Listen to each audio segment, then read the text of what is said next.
Hello les filles! Je vous retrouve avec un nouveau thème sur ma chaîne, mes DIY créatifs. Aujourd'hui, je vais vous montrer comment créer vos propres bracelets Liberty.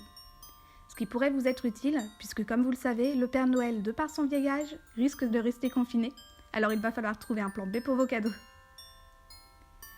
Pour cela, vous aurez besoin de 2 pinces. Moi, j'utilise une pince plate et une pince coupante, ainsi que d'une paire de ciseaux. Ensuite, vous devez choisir une breloque, une petite chaîne,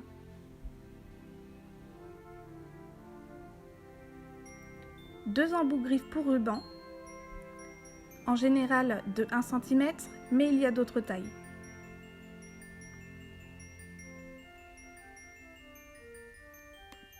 Un ou deux anneaux de jonction de 8 à 10 mm, un ou deux anneaux de jonction de 4 à 5 mm, un fermoir mousqueton,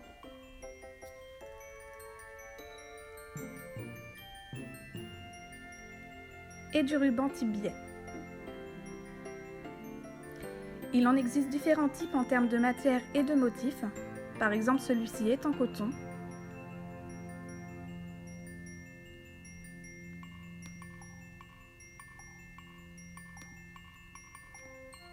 Et celui-ci est satiné.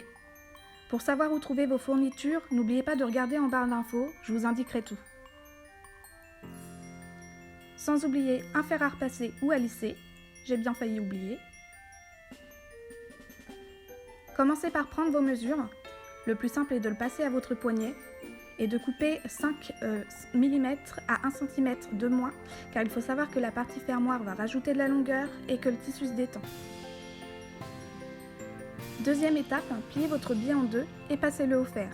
De cette manière, il va conserver la pliure qu'on souhaite lui donner. Ça rendra votre bracelet plus esthétique et plus solide.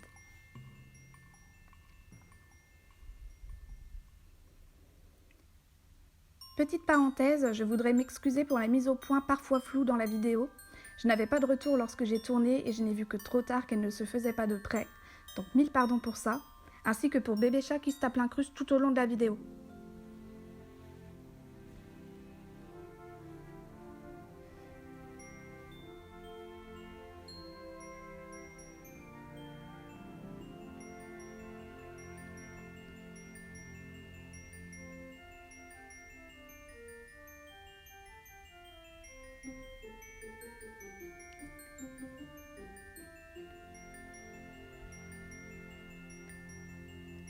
Si vous voulez faire plusieurs bracelets, coupez vos biais à l'avance afin de prendre votre premier modèle comme repère pour les dimensions. Ça vous fera gagner du temps et évitera les erreurs.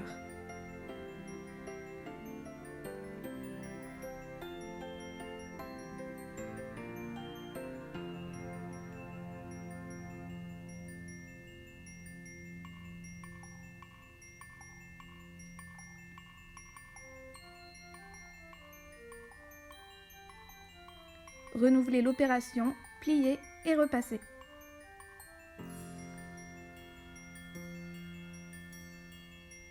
Certains biais comme celui-ci contiennent de l'élastane, ce qui fait qu'ils prennent la forme moins facilement.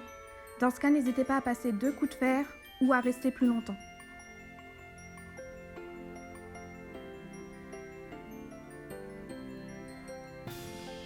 En revanche, les deux suivants n'en contiennent pas, ils sont en coton bien plus épais et en un passage, hop, c'est fait.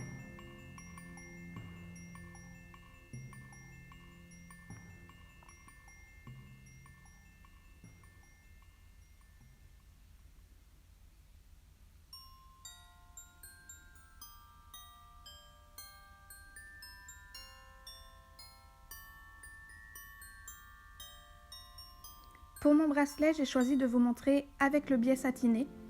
Je trouve qu'il va bien pour le thème des fêtes. À présent, prenez un embout griffe. Pour cette étape, je préfère utiliser la pince plate. Elle aide vraiment à maintenir l'embout facilement et à le plier sans faire de marque. Tout en tenant votre embout, passez votre biais à l'intérieur. Il vous suffit de venir pincer l'embout pour le fermer et donc bloquer votre biais.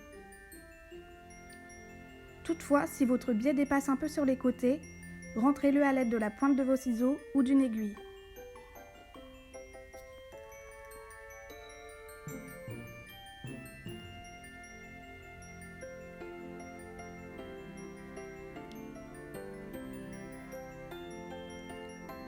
Faites la même chose pour l'autre côté du bracelet, sauf si vous voulez utiliser un charme qui s'enfile, alors là faites-le avant, sinon vous pourrez plus.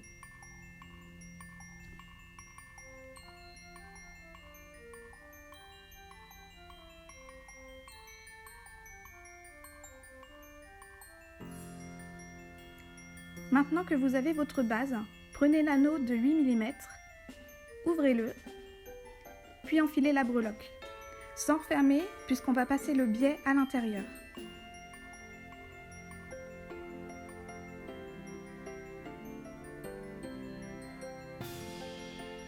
Et maintenant on referme.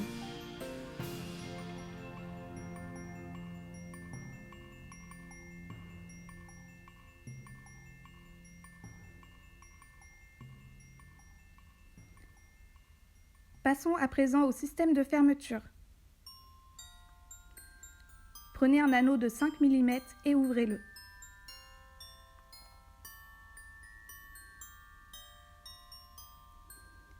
Passez-le dans l'attache de l'embout griffe et ajoutez-y le fermoir mousqueton.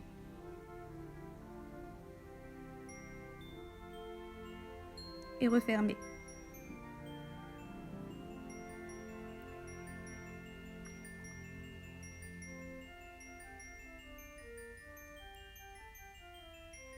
Pour l'autre côté, je vous conseille d'utiliser une chaîne. C'est bien plus pratique lorsqu'on doit attacher un bracelet seul. Pas besoin qu'elle soit trop longue, un petit bout suffit. Si les dimensions le permettent, enfilez-la directement sur l'embout griffe. Sinon, utilisez un anneau de jonction pour faire le lien entre les deux. Puis refermez.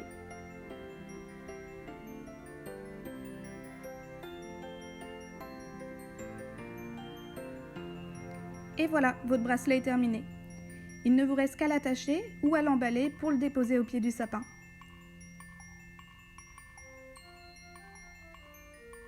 Bonne création!